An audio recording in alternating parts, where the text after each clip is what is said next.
Her billionaire husband gave his mistress her black card. She shut down his luxury gala. Hello everyone. Before we begin today's story, I have a small favor to ask. Please hit subscribe and turn on the notification bell so you never miss our channel's new videos. It's quick, free, and the best way to support us in bringing you more dramatic stories. Your support means the world to us. Where are you watching from? Drop your city or country in the comments below. Thank you very much. The black card was missing, but Naomi Brooks knew the real theft had never been made of plastic. It was a quiet Thursday morning in Manhattan, the kind of morning that made the city look innocent, with pale sunlight sliding over the glass towers and the Hudson River glowing like polished silver beyond the penthouse windows.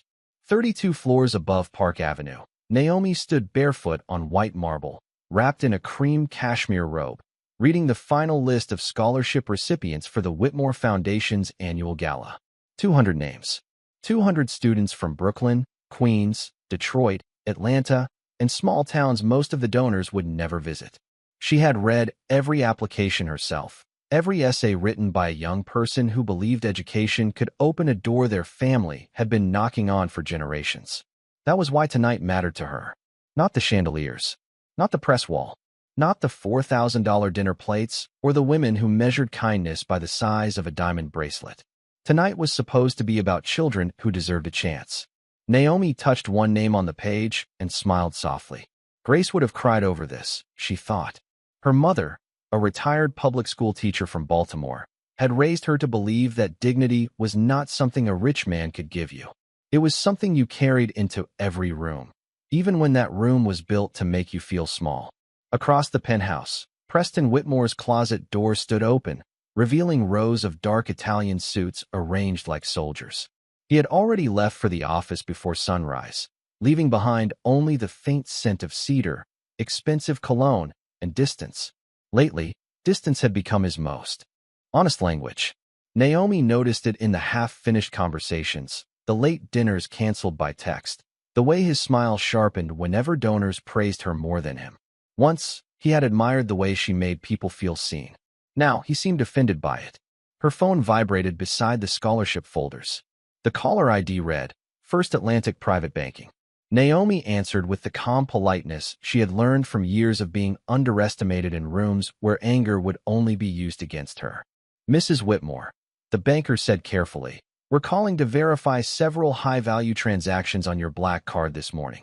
Cartier, Chanel, and a suite reservation at the Aurelia Hotel. Together, the charges are just under $87,000. The room went still. Outside, a taxi horn cried somewhere far below, thin and distant. Naomi's eyes moved to the lacquered drawer where she kept the card, not because she needed it often, but because Preston had once called it a symbol of trust. Her fingers opened the drawer. Empty. For a moment, she said nothing. She simply looked at the clean velvet slot where the card should have been, and something colder than surprise settled in her chest. Please freeze the card temporarily, she said. Her voice did not crack. And send me every receipt, timestamp, and security confirmation you have.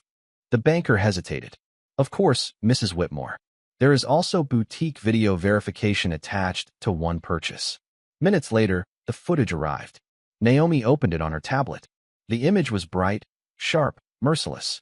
Celeste Morgan stood beneath the golden lights of a Madison Avenue jewelry salon, smiling as a sales associate fastened an emerald necklace around her throat. Her silver blonde hair fell over one shoulder.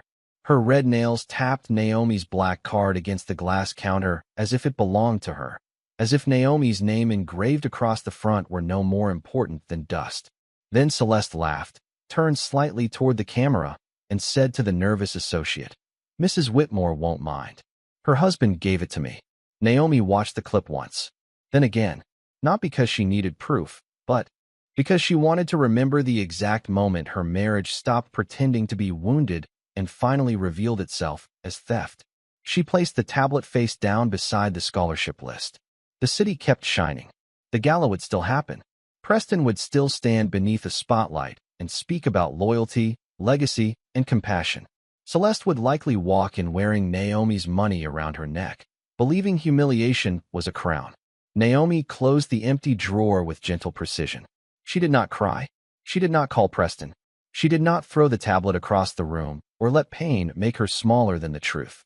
Instead, she walked to the window, looked down at Manhattan, and whispered the lesson her mother had given her years ago: never answer disgrace with disgrace.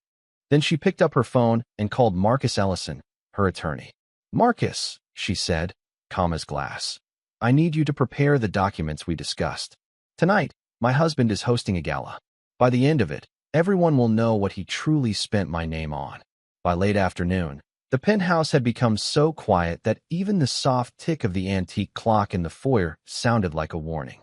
Naomi Brooks sat at the long walnut dining table with Marcus Ellison on speakerphone, the scholarship folders arranged in perfect stacks beside a silver tray of untouched tea.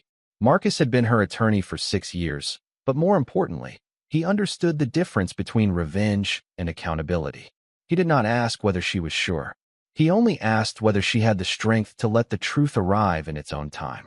"I have more than strength," Naomi said, looking at the frozen image of Celeste Morgan on her tablet. "I have receipts." Marcus was silent for one respectful second, then began walking her through the documents. There was the prenuptial agreement Preston himself had insisted on before the wedding, written with the confidence of a man who believed rules were only dangerous to other people. There were the private asset clauses, the charitable fund restrictions, the spending reports, and the board disclosure policies that Preston had signed every year without reading closely. Enough. Naomi listened carefully, taking notes in blue ink, the same way she had once taken notes in graduate school before building the foundation into something real. She had learned early that powerful rooms respected preparation more than pain. 6 years ago, when she married Preston Whitmore, society had tried to turn their love into a headline before it was allowed to be a marriage. She remembered the first charity dinner they attended as husband and wife, when a woman in pearls asked whether Naomi had worked for the foundation before meeting him, as if the only reason a black woman could stand near that kind of wealth was employment. Preston had defended her then. He had taken her hand, smiled at the table, and said, "Naomi built the program that half of you are funding tonight." She had loved him for that.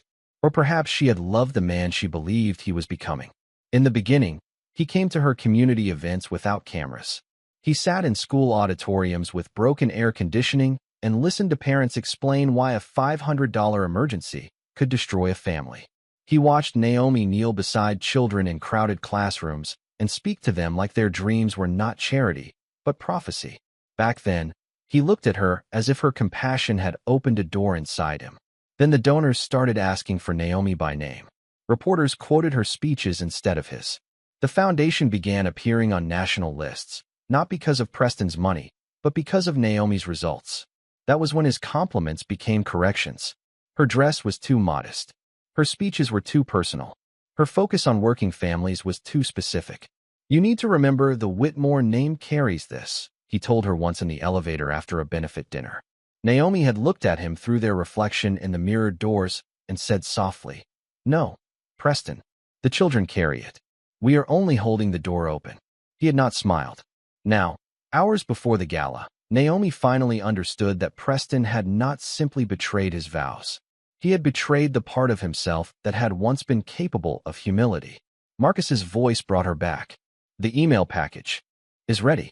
Board members, independent auditors, major donors, and the foundation compliance officer. Nothing emotional, only documentation." Naomi looked toward Preston's empty chair at the head of the table. It was larger than the others, custom-made, unnecessary, almost theatrical. "Send it only when I give the word," she said. Not before. At 5:43 in the evening, Preston walked into the penthouse wearing a midnight blue tuxedo and the easy confidence of a man who believed applause was guaranteed. He kissed the air beside Naomi's cheek, not her skin, and glanced at the scholarship folders as if they were office clutter. "You are still working?" he asked.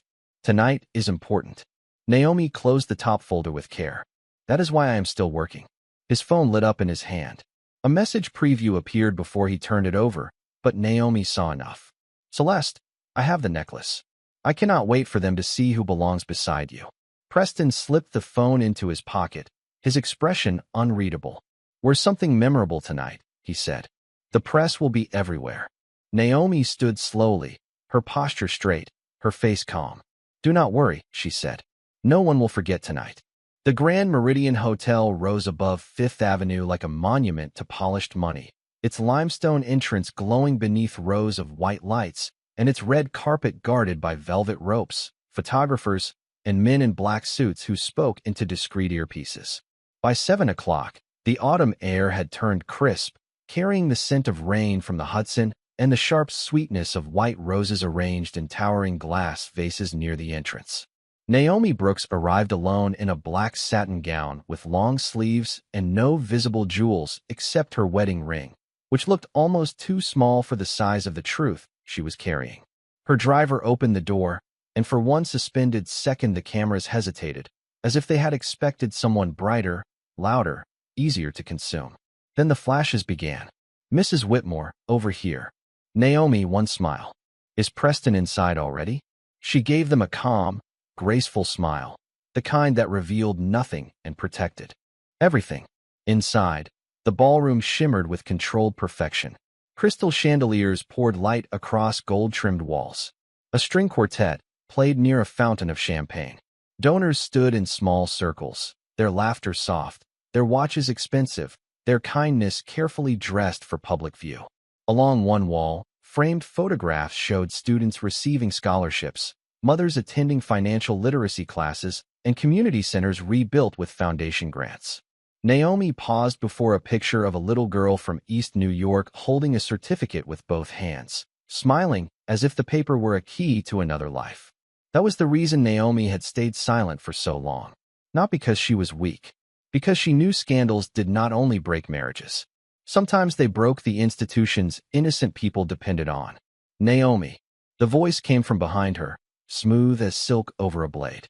She turned and found Celeste Morgan standing beneath the chandelier in a silver gown that caught every light in the room. The emerald necklace rested at her throat like a borrowed kingdom.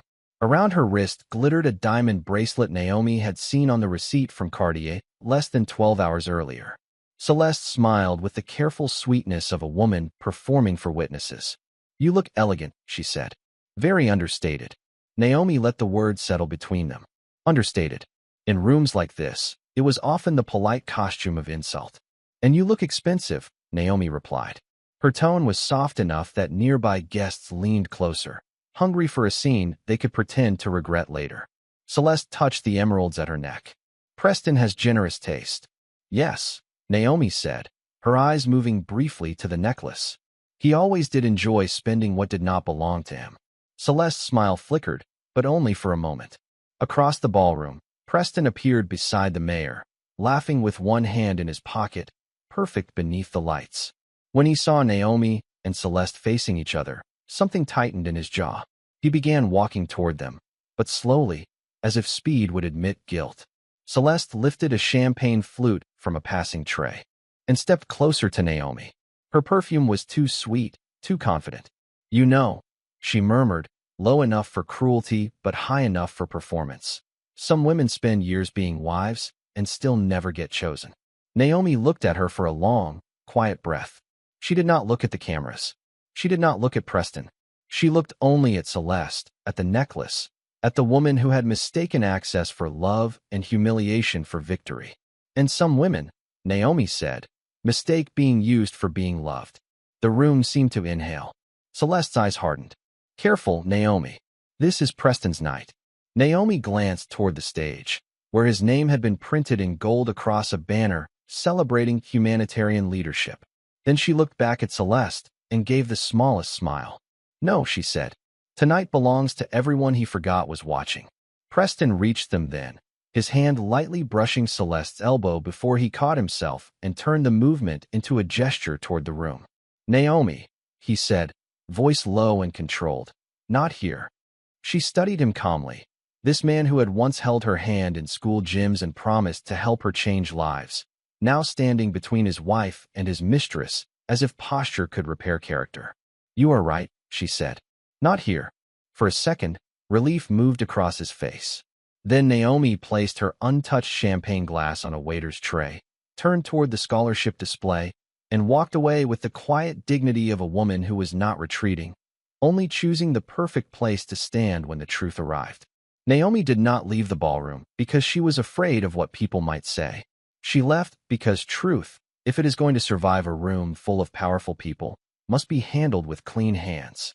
Beyond the scholarship display, a narrow corridor led toward the private donor lounge, where the music softened behind thick velvet walls and the noise of champagne glasses faded into a distant shimmer. Naomi walked past a row of framed hotel photographs, each one showing another decade of wealthy celebrations, another generation of beautiful rooms pretending every secret inside them had been earned. Honestly, at the end of the corridor, she entered a small sitting room reserved for foundation leadership. A crystal lamp glowed on a mahogany desk. A silver bowl of white roses sat untouched beside a tray of bottled water. It was quiet enough for her to hear her own breath. She took out her phone and called Marcus Ellison. He answered on the first ring. "I am here," he said. "Not hello. Not are you all right." Just the words she needed from the one person tonight who understood that her composure was not the absence of pain, but the discipline not to waste it. Naomi looked toward the closed door, then at her reflection in the dark window. Her black gown looked almost severe beneath the lamplight, but her face was calm. "Celeste is wearing the emerald necklace," she said. "Preston is treating her like a guest of honor. The mayor is here. The board is here. The press is here." Marcus exhaled quietly. Then the timing is exactly what he created. Naomi closed her eyes for 1 second. She thought of the children whose names were printed in the folders waiting backstage. She thought of mothers working double shifts, of fathers driving delivery routes past midnight, of grandmothers raising grandchildren on fixed incomes and faith. She thought of every donor who wrote a check because they believed the foundation existed for something larger than reputation. "Read it to me once more," she said. Marcus began calmly, his voice precise. "The first attachment includes verified credit card charges made from your personal account today. The second includes hotel and luxury purchases connected to Miss Morgan over the last 8 months. The third includes internal expense reports where Preston's office categorized private spending as image development for foundation leadership. The fourth includes the compliance request for an independent audit. The fifth is your formal notice that scholarship funds must be transferred into protected oversight until the board completes review." Each sentence landed like a stone placed carefully across a river. Not rage, not gossip, a path. Naomi opened her eyes. "And the students?" "Untouched," Marcus said. "Their awards are protected. That was the first thing we secured." Only then did her shoulders soften. Not much, just enough to let the hurt pass through without taking command. "Good," she whispered. From the hallway came muffled applause, then Preston's voice over the ballroom speakers, warm and practiced, thanking distinguished guests for their generosity. He sounded exactly like the man the city believed he was. Naomi listened as he spoke about service, legacy, responsibility, and the sacred duty of lifting the next generation. For the first time that evening, her hand trembled. Not because she still wanted him, because she remembered when she had believed him. Marcus heard the silence. "Naomi," he said gently, "you do not have to do this publicly." She looked down at her wedding ring. The diamond caught the light, beautiful and cold. "He made the lie public," she said. "I am only making the truth accountable." A soft knock touched the door before it opened. Preston stepped inside, closing it quickly behind him. His expression was controlled, but the control was thinner now, stretched tight across fear. "What are you doing?" he asked. Naomi lowered the phone, but did not hang up. "Protecting what you used." His eyes moved to the phone. "Is that Marcus?" "Yes." Preston's jaw tightened. "You need to think very carefully. Tonight is not just about us. There are investors here, city officials, people who can destroy years of work if they smell instability." Naomi looked at him then, fully, without flinching. "No, Preston. They smell dishonesty. Instability is what happens when dishonest men are finally asked for records." His face flushed, but his voice stayed low. "Do not embarrass me." The sentence hung in the room like a confession. Naomi almost smiled, but there was no joy in it. "That is the difference between us," she said. "You are afraid of embarrassment. I am afraid of children losing scholarships because grown people treated charity like decoration." For a moment, he had no answer. Beyond the door, the applause rose again, louder now, calling him back to the stage. Naomi lifted the phone to her ear. Her voice was steady, clean, and final. "Marcus, Wait for Preston's award introduction. Then, send everything. Preston returned to the ballroom as if he could still outrun what had already begun. The stage lights softened his face into the image the newspapers loved, silver at the temples, perfect tuxedo, practiced humility resting on his mouth like another expensive accessory. The chairman of the foundation stood at the podium, praising his vision, his generosity, his tireless commitment to underserved communities. Each word floated through the room wrapped in applause, and Naomi stood near the scholarship wall, listening without expression. Celeste sat at the front table, glowing beneath the chandeliers, the emerald necklace bright against her skin, her smile fixed toward the stage as though she had finally reached the place she believed she deserved. Around her, donors leaned toward one another, whispering behind crystal glasses, pretending not to stare at Naomi.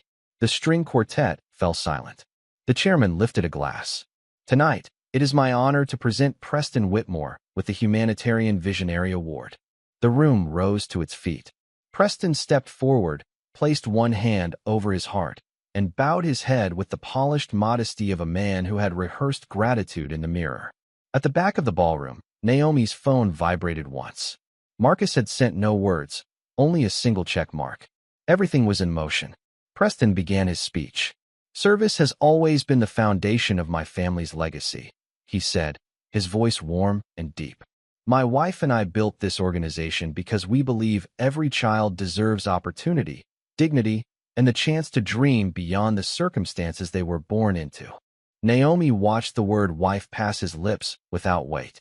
It was remarkable, she thought, how easily some people could borrow virtue from the person they had betrayed.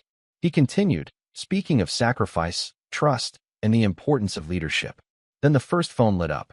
A board member near the front table looked down, frowned, and touched the screen. Another phone buzzed. Then another. A donor from Chicago opened his email and went completely still. The foundation's compliance officer rose halfway from her chair, her face losing color. Beneath the soft gold light, Preston noticed the shift, but he kept speaking. Men like him were trained to ignore storms until the roof was already gone. True philanthropy, he said, requires transparency. At that exact moment, the large screen behind him changed. The award logo disappeared. In its place appeared a plain white notice with black lettering. Whitmore Foundation Financial Review initiated. Independent audit pending. All Gala transactions temporarily suspended.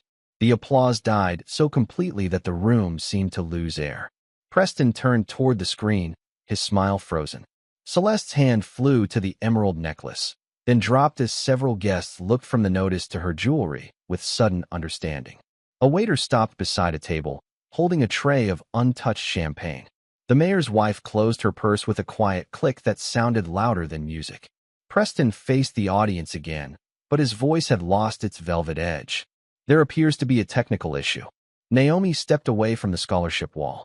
No one announced her. No music carried her forward. She simply walked through the center aisle, black gown moving like shadow over polished marble, her face calm, her hands empty. The crowd parted without being asked. Preston stared at her as she reached the stage. Naomi, he said under his breath, do not do this. She took the second microphone from the podium. Her voice, when it came, was not loud. It did not need to be. There is no technical issue, she said. There is an ethical one. A murmur moved through the ballroom, but Naomi did not pause. Tonight was meant to honor students whose families trusted this foundation. It was meant to celebrate teachers, mentors, and donors who believed their money was helping young people build a future. It was not meant to pay for private hotel suites. It was not meant to purchase diamonds. It was not meant to decorate betrayal and call it charity. Preston's face hardened. Celeste looked down at her bracelet as if it had become too heavy for her wrist. Naomi turned slightly toward the photographs of the scholarship recipients displayed along the wall. Her eyes softened, but her voice remained steady. Every student award promised tonight is protected. Every family will receive what they were told they would receive. An independent audit has been requested, and the board now has the documents it needs. She looked at Preston then, not with hatred, but with the kind of disappointment no apology could quickly repair. This foundation was built to lift children, not to hide the vanity of adults. For several seconds, no one moved. Then, from a table near the back, An elderly school principal stood slowly and began to clap. One clap, then another. A mother whose son had received a scholarship rose beside her. Then a donor from Atlanta. Then a line of students near the side entrance. The applause that followed was not glamorous. It was not polite. It was the sound of a room choosing truth over performance. Preston stood beside the award he could no longer receive, while Naomi placed the microphone back on the podium with gentle precision and stepped away from the spotlight she had never needed to borrow. The applause did not rescue Naomi from the pain of the moment, but it reminded her that truth can still find witnesses in a room trained to protect power. She moved down from the stage without looking back at Preston, though she could feel his shock behind her like heat from a closed door. Around the ballroom, guests checked their phones again and again, reading the documents that had arrived in their inboxes with the clean cruelty of evidence. No rumors, no insults, no dramatic accusations, just dates, receipts, signatures, and the quiet pattern of choices Preston had believed no one would trace. The foundation chairman approached Naomi near the scholarship wall, his face pale beneath the chandelier light. He was a kind man in public and a cautious man in private, which meant he had spent years seeing more than he admitted. "Mrs. Whitmore," he said, lowering his voice, "the board will cooperate fully with the audit." Naomi looked at him for a long moment. Cooperation should not begin only when silence becomes expensive. He swallowed, nodded, and did not defend himself. That, at least, was a beginning. A few feet away, Celeste stood alone.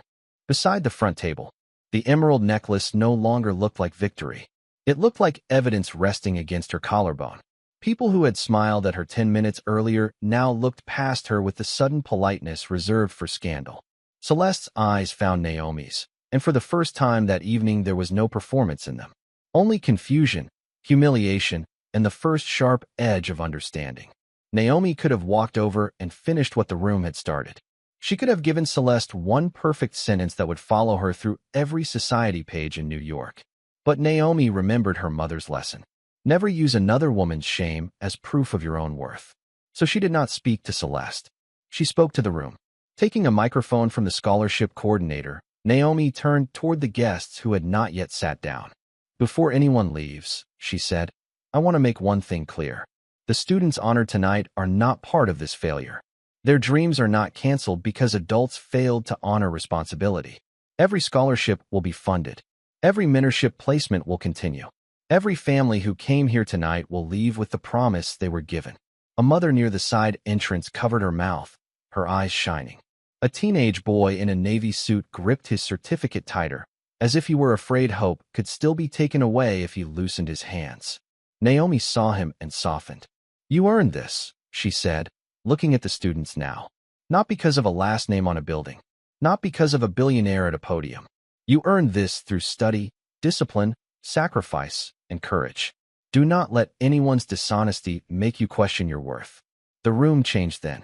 Not loudly, not all at once, but something human moved through it, stronger than gossip. Donors stopped whispering and began listening. Teachers stood closer to their students. Parents wiped their eyes without embarrassment.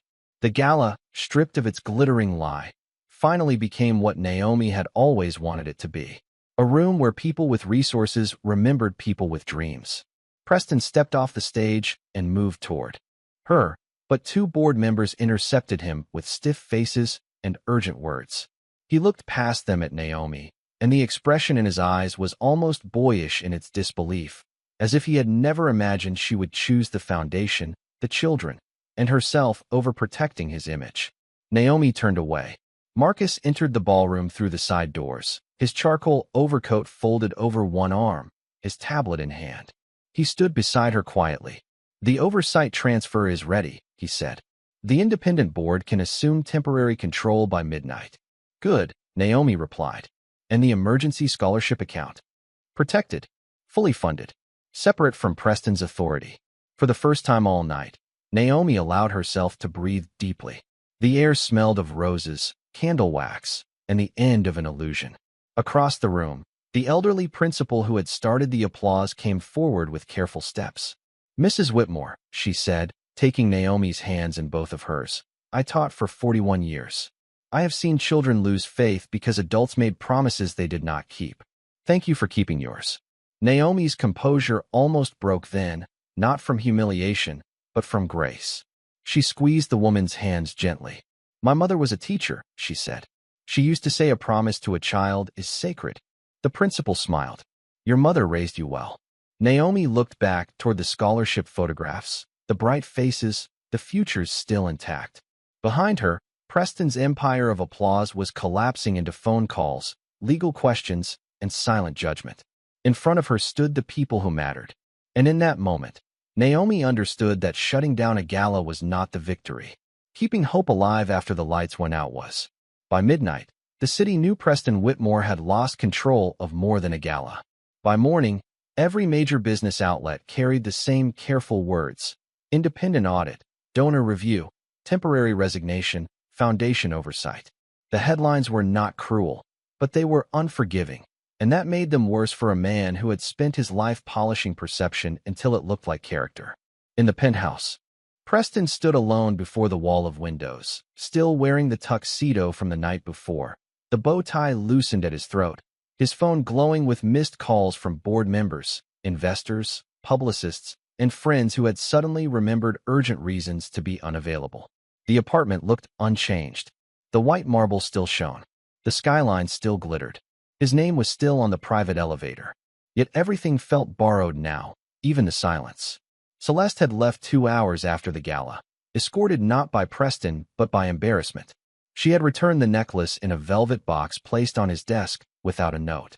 For the first time, he understood that she had loved the door he opened for her more than the man holding the handle. He should have been angry. Instead, he felt a strange emptiness, the kind that comes when a person finally realizes he has been admired more than known. At 8:15, the elevator opened, and Naomi stepped inside carrying only a leather tote and a folded coat. She had changed out of the black gown into a simple camel dress and low heels. Her hair was pulled back, her face bare except for a trace of tiredness no elegance could hide. Preston turned quickly, hope rising in him before wisdom could stop it. Naomi, he said. Her name sounded different in the daylight. Smaller, more human. She placed the tote on the table and looked around the penthouse, not with nostalgia, but with the quiet attention of someone saying goodbye to a place before the place knows it has been left. Marcus will send the formal separation terms this afternoon, she said. Preston flinched. You are moving too fast. No, Naomi replied. I was too slow for years. He stepped toward her, then stopped when her eyes lifted. There was no hatred there. That frightened him more than anger would have. Anger might have meant a door was still open somewhere. This calm felt like a house after the furniture had been removed. I made mistakes, he said. Terrible mistakes. But I can fix the foundation. I can repay everything. I can make a statement. Naomi removed a folder from her tote and placed it on the table. You still think repair means public language? Preston rubbed a hand over his face. The confidence that usually shaped his features had cracked into something raw and unfamiliar. What do you want me to say? Nothing, she said. That is the first thing you need to learn. Not every wound is waiting for your speech. He looked at the folder, but did not open it. I never meant to hurt the students. You did not think about them enough to mean anything. The words were quiet, but they struck deeper than accusation. Preston turned away, staring at the skyline he had once believed belonged to him. I was jealous of you, he said finally. The confession arrived unevenly, as if dragged from a place he had spent years locking. People listened when you spoke. They trusted you. You walked into rooms I paid for, and somehow they felt like yours. Naomi's expression softened, but not in surrender. Because I entered those rooms to serve, Preston, you entered them to be seen. He closed his eyes. I am sorry. I believe you are sorry, she said. But regret is not redemption. It is only the first honest second after a long lie. He turned back to her then, wounded by the truth but unable to deny it. Can we start over?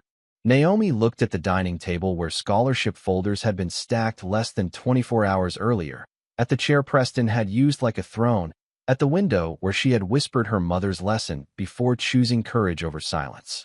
No, she said gently. You can start over. I can continue. For a moment, neither moved. Then Naomi slipped the wedding ring from her finger and set it beside the unopened folder. The sound was small, almost tender, but Preston heard the ending in it. I loved you, she said. That was real. But love without respect becomes a room where one person disappears. I will not disappear to keep you comfortable. She picked up her coat and walked toward the elevator. Preston did not follow. Perhaps he finally understood that pursuit was not the same as change. As the doors opened, Naomi looked back once, not at the man who had betrayed her, but at the life she had survived with her dignity intact.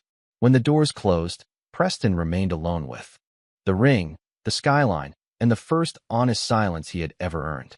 Naomi spent the next 3 months learning how peaceful a life could become when it no longer had to perform happiness for strangers. She moved into a brownstone in Brooklyn, not because it was grand, but because it had morning light in the kitchen, a small garden behind the house, and a front stoop where neighbors greeted one another by name. The first night there, she slept on a mattress on the floor with unopened boxes stacked around her and rain tapping softly against the windows. There were no skyline views, no private elevator, no marble foyer polished for guests who only admired surfaces. Yet when she woke before sunrise and made coffee in a chipped blue mug from her mother's old classroom, Naomi felt something she had not felt in years. She felt unobserved, free. The divorce moved through court with the quiet efficiency of documents that had been prepared before emotion could rewrite them. Preston repaid every misused dollar under board supervision, resigned from daily foundation leadership, and entered a long season where no statement, no interview, and no expensive consultant could make growth happen faster than truth required. Celeste disappeared from the society pages almost as quickly as she had entered them. The emerald necklace was sold, and the money was placed into the emergency scholarship account at Naomi's request. She did not ask where Celeste went. She did not need to watch another woman fall in order to feel herself rise. Meanwhile, Naomi returned to work, but this time the work carried her own name. The Brooks Initiative began in a rented office above a community credit union in Bedford-Stuyvesant, with second-hand desks, donated laptops, and a whiteboard that leaned slightly to the left. The mission was simple: teach young women how to understand money, contracts, credit, ownership, and self-worth before the world convinced them those subjects belonged to someone else. Naomi hosted Saturday workshops for college students, single mothers, teachers, nurses, and women rebuilding after divorce. She invited financial advisors who spoke plainly, attorneys who explained rights without judgment, and counselors who reminded women that healing was not weakness. On the first Saturday, only 11 women came. By the 6th week, there were 87, with chairs lined along the hallway and coffee served in paper cups because the office did not have enough mugs. Naomi wore simple blazers, soft flats, and her natural curls pinned loosely at the back of her neck.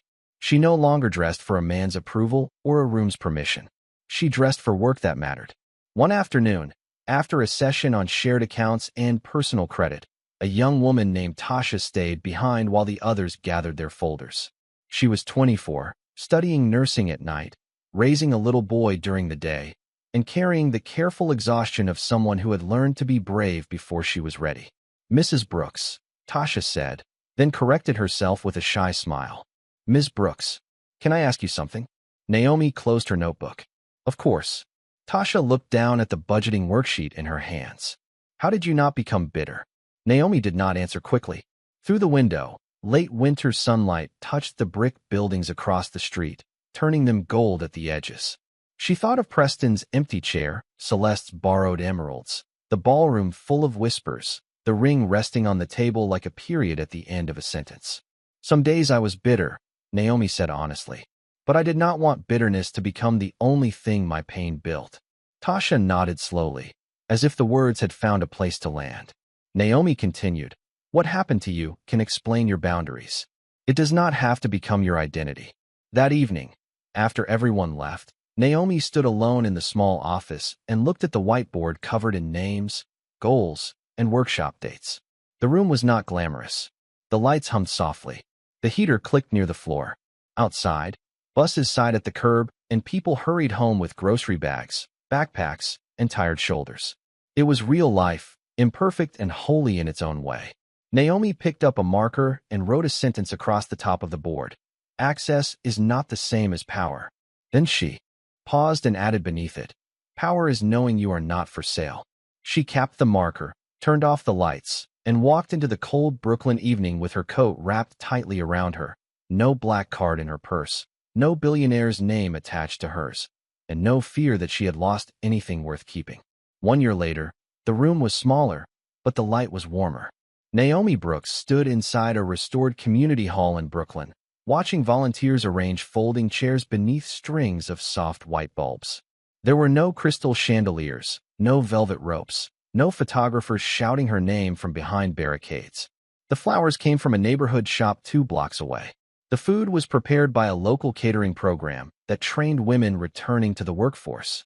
The music came from a high school jazz trio standing proudly near the windows, their instruments shining beneath the gentle evening light. On the wall behind the stage, a simple banner read the Brooks Initiative Annual Scholarship Dinner. Not gala. Dinner. Naomi had chosen that word on purpose. Galas could become stages for vanity. Dinner meant people were fed. By 6:30, the hall was full. Teachers sat beside bankers. Nurses sat beside attorneys. Mothers held programs in their laps while daughters checked their names on the scholarship list with trembling fingers. Young women who had attended Naomi's workshops now helped new applicants fill out college forms, read rental agreements, open savings accounts, and understand what signatures could cost if no one taught them to ask questions first. Naomi moved through the room slowly, greeting everyone by name when she could. She hugged Tasha, who had passed her nursing boards and now volunteered every Saturday. She laughed softly when a little boy spilled lemonade on his tie and declared it a fashion emergency. She listened as a retired accountant explained to a group of teenagers why credit scores were not a measure of character, but a tool that had to be understood before it could be used. This was the kind of wealth Naomi believed in now. Knowledge moving from one hand to another. Respect given without cameras. Power translated into protection. Near the back of the room, Preston Whitmore stood alone in a dark suit. No security detail, no entourage, no seat reserved in front. He had requested permission to attend through Marcus, and Naomi had allowed it under one condition. He would come as a donor, not as a speaker. He looked older than he had a year before, not ruined, but reduced to something more honest. His company had survived, though smaller. His name still opened doors, but not as easily. He had spent months completing ethics training, working with a nonprofit board under supervision, and writing checks he could not turn into headlines. When Naomi noticed him, he did not approach. He simply nodded, and for the first time, there was no claim in his eyes. Only respect. She nodded back. That was all forgiveness needed to be that night. Not a reunion. Not a performance. Just 2 people accepting that some endings become kinder when they remain endings. When the program began, Naomi stepped to the microphone in a soft ivory suit, her curls resting over her shoulders, her mother's blue mug sitting on the podium filled with tea. She looked out at the faces before her, at the young women holding folders, at the parents holding hope carefully, because life had taught them promises could break.